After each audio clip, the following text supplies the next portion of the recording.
think they call it Alex or some Apex or something like that. They're going in these state legislatures and they get these legislatures to pass these laws that actually disenfranchise voters. They're saying that there's a lot of voter fraud going on, and it's happened all over the United States. Would you support something like that in the state of Kentucky? Well, ALEC is a group that does go talk to the state legislators. They also have conferences, as do the National Conference of State Legislators. But the thing that I don't agree with on that legislation is the voter fraud is so minimal that I do feel like that it does disenfranchise voters. The Secretary of State will give you the numbers that shows that very, very few people that are breaking the law to vote in a bad way.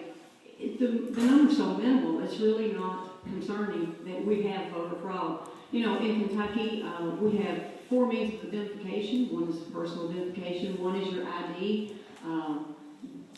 The people that go to vote can just say, do you know me? Yes, I do. Well, here's your ID. You can have that too. You know, the thing that worries me is like my grandmother and my grandmother-in-law. Neither one of those ladies ever drove.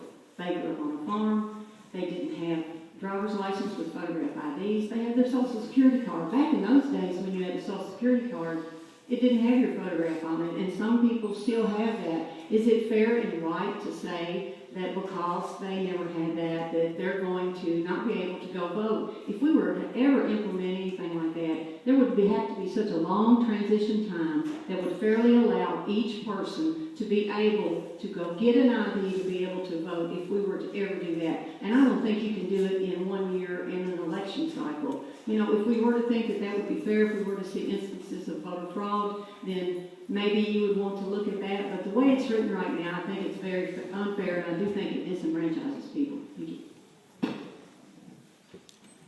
Next question.